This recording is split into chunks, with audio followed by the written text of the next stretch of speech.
Efésios capítulo 2, versículo 4, irmãos. Leiamos do versículo 1 até o versículo de número 4. Diz assim: Vocês estavam mortos em suas transgressões e pecados, nos quais costumavam viver, quando seguiam a presente ordem deste mundo e o príncipe do poder do ar, o Espírito que agora está atuando nos que vivem na desobediência. Anteriormente, todos nós também vivíamos entre eles, satisfazendo as vontades da nossa carne, seguindo os seus desejos e pensamentos. Como os outros, éramos por natureza merecedores da ira.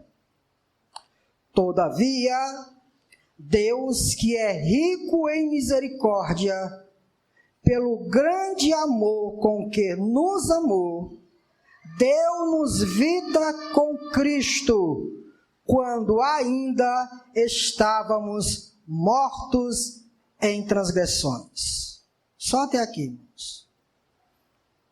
Meus irmãos, eu vou propor uma pregação temática para vocês.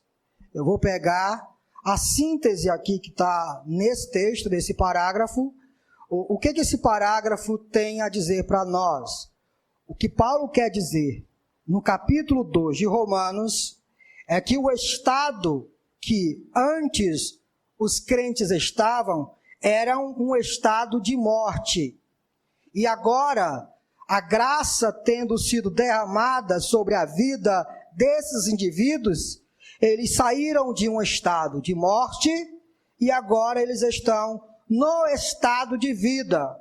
Desde o versículo 1 até o versículo de número 3, mostra exatamente essa perspectiva. O estado em que antes todos nós estávamos era um estado de morte, era um estado que seguia o sistema do mundo, era um estado onde nós éramos escravos do pecado, e era um estado onde todos nós fazíamos o que bem queríamos, conforme a nossa própria natureza pecaminosa. Esse era o nosso antigo estado. E, em suma, o que Paulo quer dizer é que estávamos mortos. Mortos em que sentido? Mortos no sentido espiritual. Quando a Bíblia fala que os homens estão mortos em seus pecados, o que ela quer dizer é que eles estão separados de Deus. Há uma barreira entre Deus e os homens, impedindo que esses homens, de alguma forma, tenham alguma inclinação espiritual. Esses indivíduos são completamente tomados pela natureza carnal e agem como inimigos de Deus. Esse é o estado daqueles que ainda não se converteram. Neste sentido, a partir do versículo 4, o apóstolo Paulo diz assim, no versículo 4, Todavia, Deus que é rico em misericórdia, pelo grande amor com que nos amou, deu-nos vida com Cristo, quando ainda estávamos mortos em transgressões. Então, qual é o tema desta noite? O estado vitorioso de todo cristão. Então, eu vou pegar aqui a síntese do que Paulo quer dizer, e eu vou ficar fazendo uma ponte entre esse texto e um texto de Romanos e outros textos mais, por isso que será uma pregação temática, porque eu não vou me ater a esse texto em suma. O que eu quero passar para os irmãos é qual é o estado em que todo crente está agora. É um estado vitorioso. E é interessante que quando Paulo escreve a carta aos Efésios, ele já tem passado por diversos problemas. Possivelmente ele está preso, encarcerado, e está com muitas dificuldades. Entretanto, o estado em que ele reputa a si mesmo é um estado de vida e é um estado vitorioso. Por que o crente é alguém que está em um estado vitorioso? Aí é o paradoxo. porque o cristão está morto. Qual é o sentido que eu quero passar para vocês? E aí eu quero trazer algumas pontuações para nós esta noite. Nós estamos mortos para o pecado. O estado vitorioso do cristão é uma realidade, porque agora ele não está mais debaixo da condenação do pecado, da influência eficaz do pecado em sua vida. Ele não é mais escravo do pecado. Ele só é alguém vitorioso porque ele saiu dessa situação. Agora ele está morto para o pecado. E aí eu quero que vocês abram lá em Romanos, capítulo 6, versículo 1, por favor. Romanos 6, versículo 1. Que diremos então? Continuaremos pecando para que a graça aumente? Ao versículo 2. De maneira nenhuma. O que Paulo vem abordando no capítulo 5? Paulo vem abordando a questão de que os cristãos agora estão em Cristo. E por estarem em Cristo, eles têm uma nova vida. De tal forma que eles são vitoriosos e que a lei do pecado, a condenação do pecado, não os atinge mais. Aí, Paulo inicia o capítulo 6 com uma pergunta retórica, ou seja, então, se o nosso estado é esse, se não há mais a escravidão ao pecado, nós podemos pecar, e se pecarmos, não teremos mais nenhuma condenação sobre a nossa vida. Essa é a pergunta que Paulo quer responder no capítulo 6. Aí ele diz assim: não, nós não continuaremos no pecado. Por quê? Porque nós já morremos para o... Vamos lá, irmãos, versículo 2. De maneira nenhuma, nós os que morremos para o pecado, como podemos continuar vivendo nele? Percebam, meus irmãos, que o que nós estamos querendo dizer para vocês é que no novo estado em que os cristãos estão, eles não estão mais debaixo da escravidão do pecado. Isso não quer dizer que o cristão não peque mais. Isso não quer dizer que o cristão não tem uma natureza pecaminosa. Não é isso que os textos bíblicos querem dizer. Até mesmo porque o apóstolo João vai dizer em 1 João capítulo 1, versículo 7, que aquele que disser que não tem pecado, esse está mentindo. E já está fazendo de Deus alguém mentiroso, porque Deus diz que todos nós pecamos. A questão não é que nós não temos mais uma natureza pecaminosa. Nós ainda não fomos glorificados, nosso corpo não se revestiu de um corpo de glória. E por essa razão, nós ainda temos uma natureza pecaminosa em nós. E os efeitos dessa natureza pecaminosa acabam nos influenciando a pecar. E por isso nós pecamos. Entretanto, nenhum cristão é mais escravo do pecado.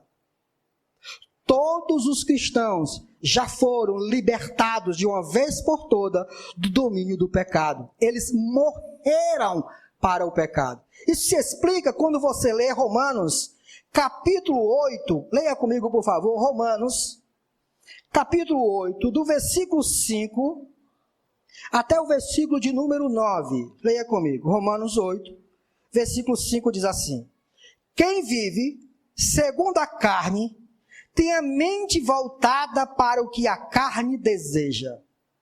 Mas quem vive de acordo com o Espírito, tem a mente voltada para o que o Espírito deseja.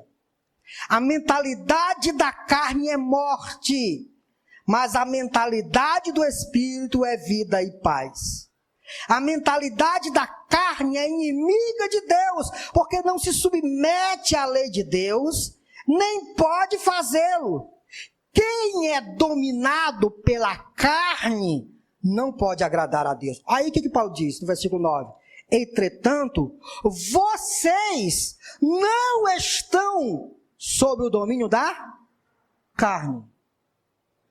Os cristãos, eles saíram desse estado de tal forma que o pecado não domina mais, não escraviza mais esse indivíduo.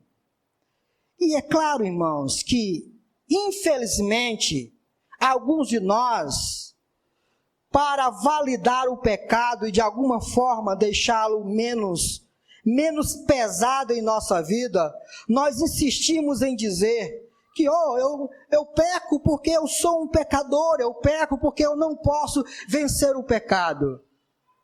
Eu peco porque a carne é fraca, e aí, como a carne é fraca, eu acabo pecando. Não é esse o princípio que a Bíblia quer trazer para nós. Não é isso o que a Bíblia diz. A verdade bíblica diz que a partir do novo nascimento, ocorreu uma mudança extraordinária na vida do indivíduo, de tal forma que esse indivíduo agora tem o poder de não mais se colocar debaixo da escravidão do pecado.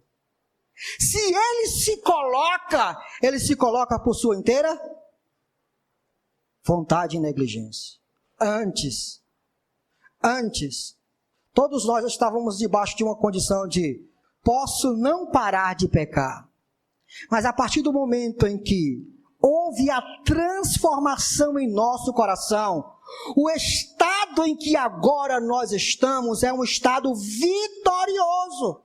É um estado em que nós temos vitória sobre o pecado. E é por essa razão que Paulo diz em Romanos 6, do versículo 11 ao 14, a seguinte questão: da mesma forma, considerem-se mortos para o pecado, mas vivos para Deus em Cristo Jesus. Portanto, não permitam que o pecado continue dominando os seus corpos mortais, fazendo que vocês obedeçam aos seus desejos. Preste atenção, meu irmão. O antigo estado em que todos nós estávamos não tinha esse poder. Nenhum de nós tínhamos o poder de não permitir que o pecado nos dominasse. Mas agora, no novo estado em que nós estamos, um estado de mortos para o pecado, todo cristão tem o dever de dizer: qualquer indivíduo que de uma vez por toda tenha saído do estado de pecado e entrado no estado de graça, esse indivíduo tem o poder do Espírito Santo na sua vida. Ele é templo e morada do Espírito Santo. Foi desengatilhado na vida desse indivíduo o poder da ressurreição de nosso Senhor Jesus. É o que Paulo vai dizer em todas as suas epístolas. Um crente que tem a cara de pau de dizer: infelizmente eu peco porque a carne é fraca. A verdade é que eu vou parafrasear o meu antigo pastor: o que você é um sem vergonha. Porque o que Paulo diz aqui é que nós temos que considerar-se mortos para o pecado, não mais permitindo que o pecado tenha domínio sobre o nosso corpo, tenha domínio sobre a nossa mente, não mais permitindo que o pecado controle o nosso coração. Você tem o dever de dizer não. Antes você não tinha esse poder, mas agora tem. Porque você é vitorioso, você já venceu o pecado. É o que João vai dizer: filhinhos, eu escrevo a vocês porque vocês já venceram o maligno. Essa é a ideia que eu quero passar. Infelizmente, muitos de nós ainda não nos inteiramos da vitória que nós temos, do poder que está em nós. E aí, meus irmãos, por negligenciar muitas coisas, nós voluntariamente oferecemos os nossos corpos para o pecado. E Deus, esta noite, quer dar-nos um sacode e dizer: você não é mais para estar oferecendo o seu corpo ao pecado, já que o pecado está morto para você e você está morto para o pecado. É uma contradição, não deveria ser mais assim. Você é vitorioso, irmão. Amém? Nós estamos em um estado vitorioso porque agora estamos mortos para o pecado, e não é apenas isso. Nós também estamos mortos para o mundo. Olha o que diz o versículo de número 2 do capítulo 2 de Efésios. Olha o que diz lá, por favor. Eu vou parafrasear e depois eu vou para outro texto, tá bom? Capítulo 2, versículo de número 2, diz assim: nos quais costumavam viver, ele está falando da nossa antiga vida, do nosso antigo proceder. Olha, vocês estavam mortos em suas transgressões e pecado, nos quais costumavam viver quando seguiam a presente ordem deste mundo. Olha só, nosso antigo estado. Nós éramos escravos do pecado, mas agora não mais.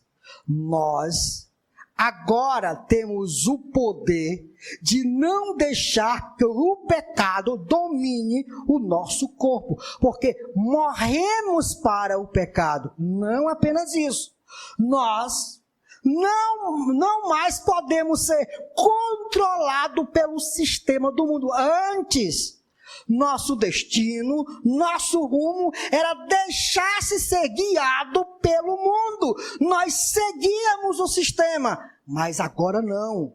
Cristo entrou na parada, Cristo entrou na situação e nos livrou dessa condição depravada. Agora, nós morremos para o mundo.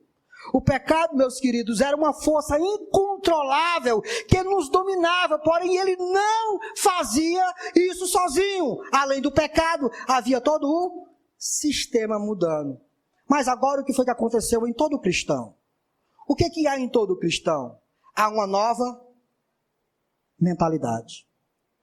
A mentalidade de todo indivíduo é mundana. De todos os indivíduos que nascem neste mundo, é mundana.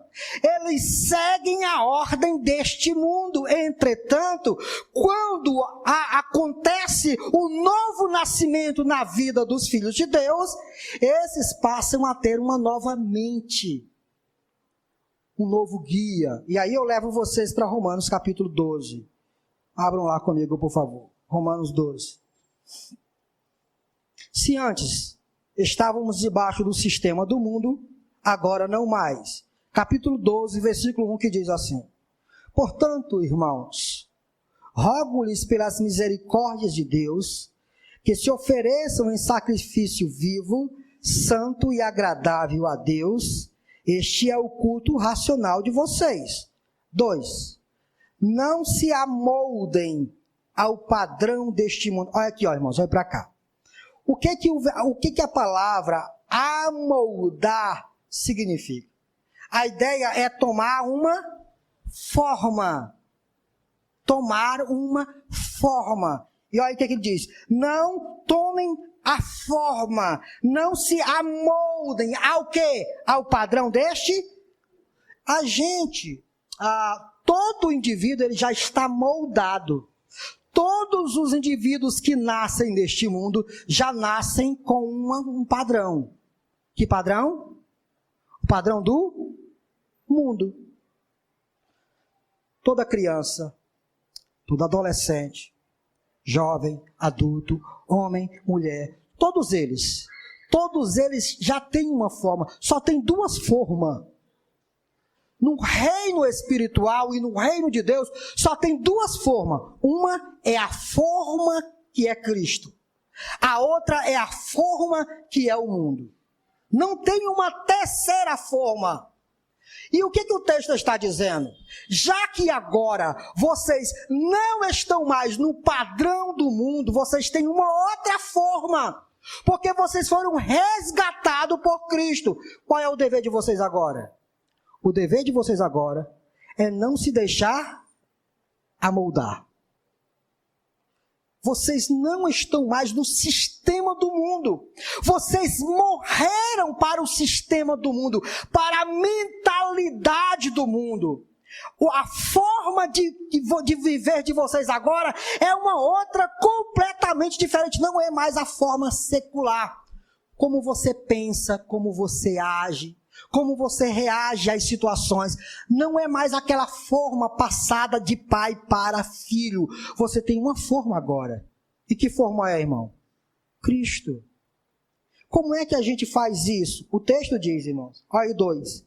Não se amoldem ao padrão deste mundo, mas transformem-se pela renovação da sua mente, para que sejam capazes de experimentar e comprovar a boa, agradável e perfeita vontade de Deus. Veja que o texto é simples. Qual é a simplicidade do texto? Vocês agora têm uma forma, que é Cristo. Cristo resgatou vocês. Desde Romanos capítulo 8, Paulo vem falando desta nova vida que agora o cristão tem. O sacrifício de Cristo resgatou o cristão. E agora o cristão está embutido no corpo de Cristo. Estando embutido no corpo de Cristo, o cristão agora tem uma forma. O cristão agora tem um padrão. Tendo um padrão, o dever do cristão é fazer o quê? Não tomar outra forma.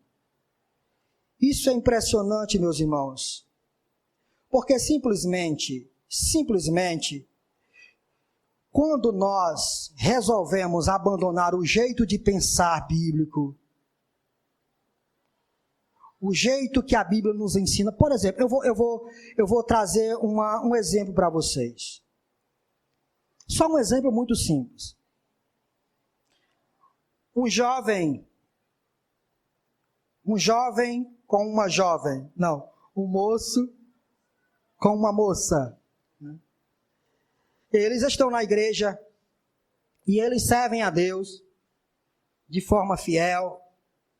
Eles se encontram e eles começam a namorar, a se relacionar de forma saudável.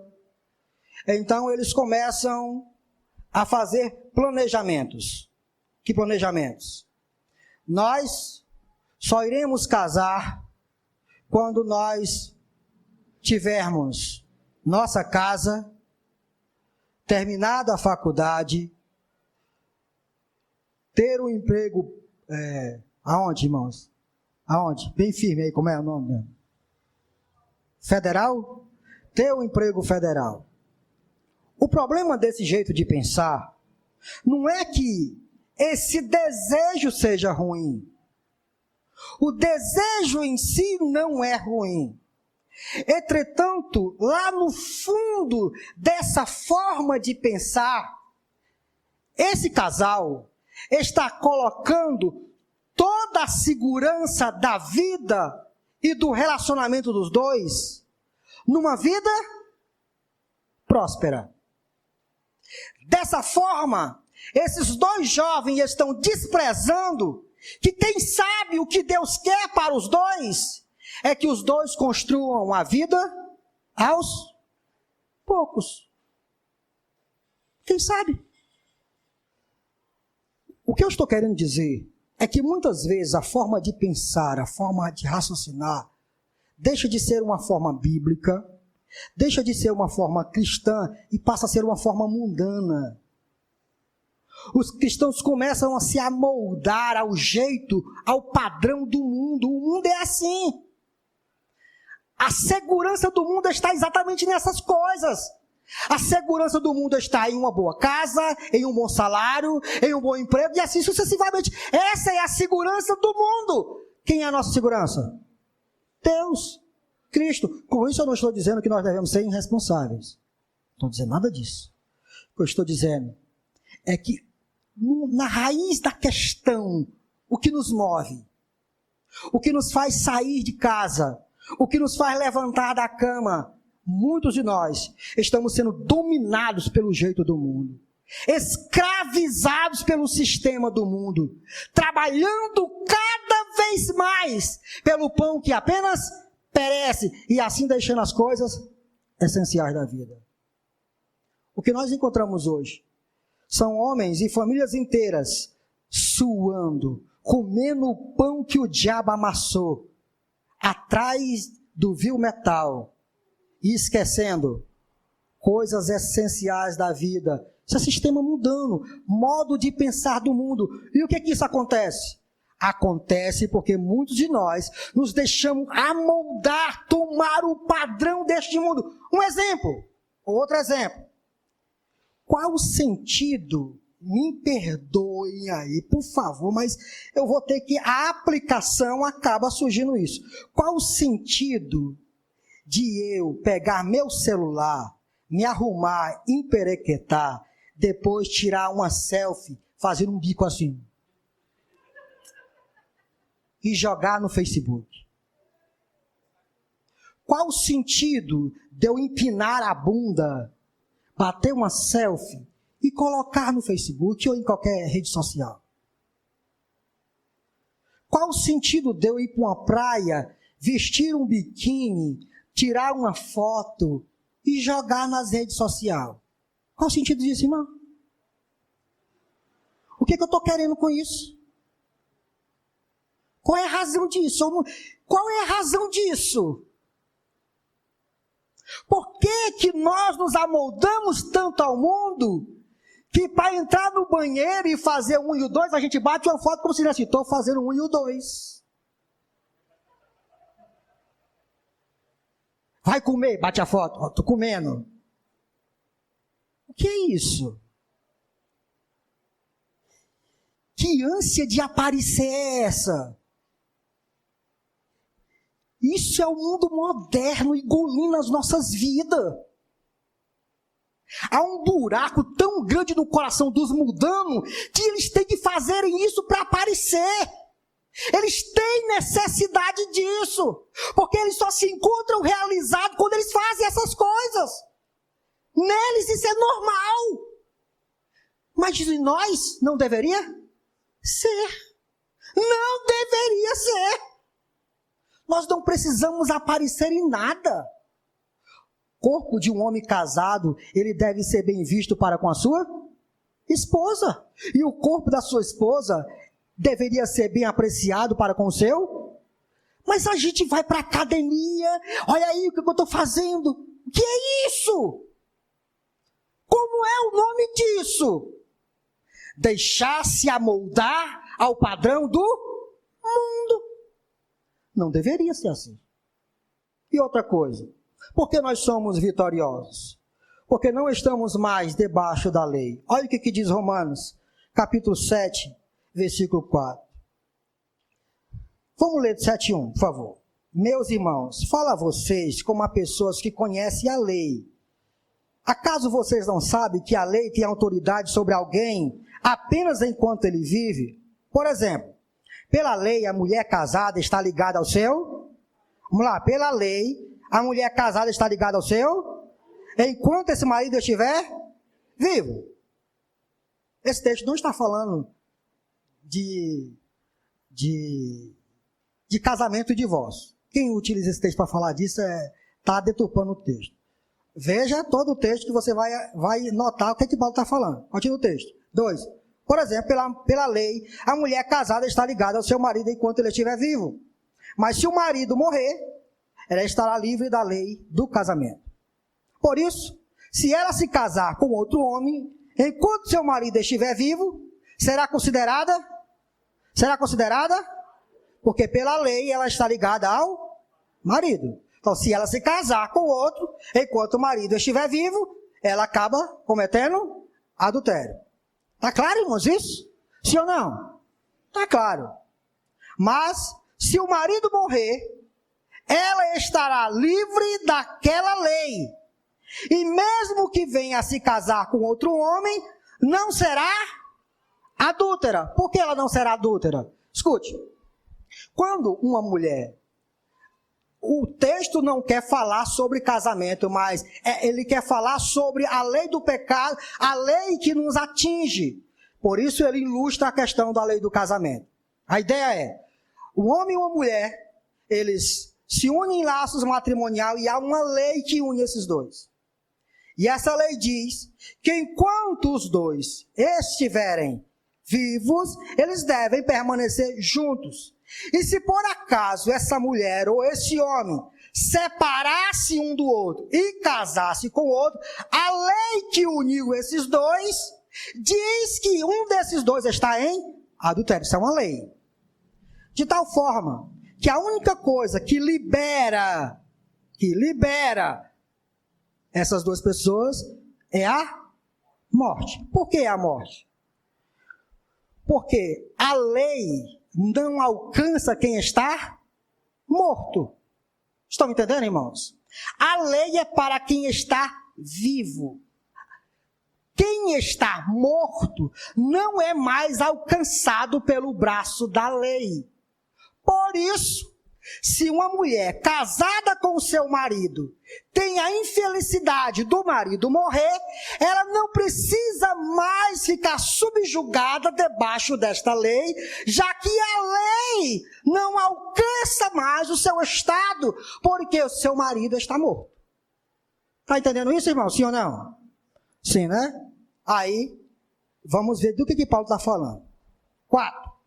Assim, meus irmãos, vocês também morreram para a lei, por meio do corpo de Cristo, para pertencerem a outro, aquele que ressuscitou dos mortos, a fim de que venhamos a dar frutos para Deus. Qual é a ideia? Paulo faz a ilustração da lei que une um homem e uma mulher, dizendo, olha, todos os homens estavam debaixo da lei. E que lei era essa? A lei de Deus. E a lei de Deus dizia que aquele que pecar, esse deve morrer. O salário do pecado é a morte. Capítulo 6, versículo 23, lê lá comigo. Capítulo 3, versículo 23. Olha como Paulo inicia, termina o capítulo 6 para entrar no capítulo 7. Pois o salário do pecado é a morte. Ou seja, há uma lei que diz que aquele que pecar gera uma dívida. E essa dívida é alcançada pela lei, obrigando esse indivíduo a morrer. Essa é uma lei. Que lei? A lei de Deus. A lei justa de Deus exige que todos os pecadores devem morrer, devem ser condenados. Todos os pecadores, todos aqueles que pecam desde Adão até o último homem, todos esses são alcançados pelo braço da lei. Porque seus pecados geram uma dívida. Gerando uma dívida, essa dívida é cobrada pela lei de Deus. Sendo cobrada pela lei de Deus, a lei de Deus encontra todos os homens culpados. E todos os homens sendo culpados, a lei de Deus exige que todos os homens morram. Essa é uma lei. Por que nós somos vitoriosos? Olha que notícia, irmão. Primeiro, nós somos vitoriosos porque simplesmente não estamos agora mortos para o pecado. O pecado não domina mais o nosso corpo. Nós somos vitoriosos porque não estamos mais sendo dominados pelo mundo. Temos uma nova mentalidade. A mentalidade amoldada pelo padrão de Cristo. Nós somos vitoriosos porque agora a lei não nos alcança mais. Por quê? Porque aconteceu algo extraordinário quando Cristo morreu. Isso é um mistério que nós não sabemos explicar muito bem, mas o que a Bíblia diz é que quando Cristo ele estava indo à cruz, Cristo estava levando todos aqueles que iriam crer nele. De tal forma que, quando Cristo morre, quem morre com Cristo? Todos nós. Olha o que o texto diz, irmão, capítulo 4. Capítulo 7, versículo 4. Meus irmãos, vocês também morreram para a lei, por meio do corpo de Cristo. Olha só, morremos para a lei por meio do corpo de Cristo. Como se deu isso?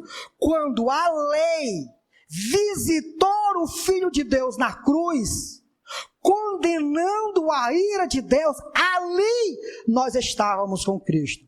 Cristo morre, nós morremos. Eu acho isso uma notícia absurdamente espetacular, porque o que traz ao meu coração é a verdade de que, assim como a lei que regia o casamento alcançava a mulher enquanto um dos cônjuges estava vivo, mas um dos cônjuges morrendo, a lei não alcança mais. Assim também é a lei de Deus, a lei condenatória, a lei que acusa o pecador, a lei que condena o pecador, não alcança mais aqueles que morreram em Cristo. Irmãos, olhe, quando nós pecamos, eu gosto de pensar assim, quando Cristo morreu, Ele levou sobre seus ombros todos os nossos pecados e todas as nossas dívidas. E o que foi que Cristo fez? Cristo colocou na nossa conta uma quantia exorbitante, de tal forma que todas as vezes que nós precisamos de misericórdia, o que nós podemos fazer é ir aos pés de Cristo e tirar essa conta, e tirar esse mérito que tem lá na nossa conta. De tal forma que nunca mais, em nenhum momento, já que você morreu para a lei não pode mais lhe alcançar. Todos aqueles que morreram em Cristo, que foram crucificados juntamente com Cristo, estão definitivamente mortos para a lei. Isso é tão sério, que Paulo diz no capítulo 8, e eu termino com esse texto. O que Paulo diz no capítulo 8? Se é assim, capítulo 7, ele falou da questão de mortos para a lei. Se estamos mortos, a lei não nos alcança mais. Nós não podemos mais ser condenados pela lei, já que morremos. E a lei só alcança quem está vivo para o pecado. Mas agora nós morremos. Aí no capítulo 8 ele diz assim, já que é assim, agora já não há nenhuma condenação para aqueles que estão em Cristo. Olha isso aqui, irmãos. Olha a seriedade da amplitude desse texto. Já que morremos com Cristo, morrendo com Cristo, nós fomos visitados pela lei no corpo de Cristo, tendo morrido para a lei, nunca mais a lei nos encontra. Aliás, só o que a lei pode fazer agora por nós é ser nossa amiga. Só isso.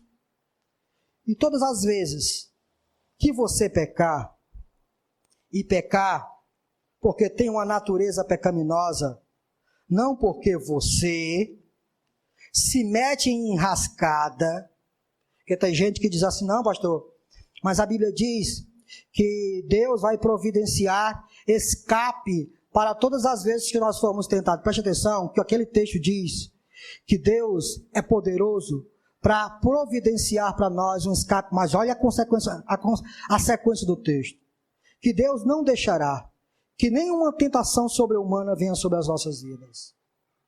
Tentação que venha de lá para cá, Deus não vai deixar.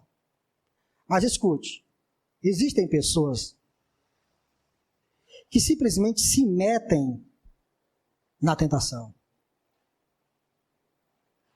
Nós não podemos, eu gosto muito dessa ilustração, nós não podemos impedir que um passarinho sobrevoe sobre a nossa cabeça e faça cocô de cima para baixo. Não podemos. Mas nós podemos impedir que um passarinho faça um ninho na nossa cabeça. Porque nós já estamos vivos para Deus. Estando vivo para Deus, nós não deixamos que as tentações nos alcancem. Nós, agora, no estado vitorioso, não estamos mais vivos para o pecado, não estamos mais vivos para o mundo, e não estamos mais vivos para a lei. Para essas três coisas, já estamos mortos. Estando mortos, só o que resta para nós é um estilo de vida vitorioso, nova vida. Por isso, meus irmãos, aprendam a viver em santidade, aprendam a viver cada dia mais seguindo os passos de Cristo, cada dia mais cresçam na graça, no conhecimento de nosso Senhor e Salvador Jesus Cristo, e façam com que a vida de vocês cada vez mais se torne semelhante à vida do nosso Senhor e Salvador Jesus. Feche seus olhos.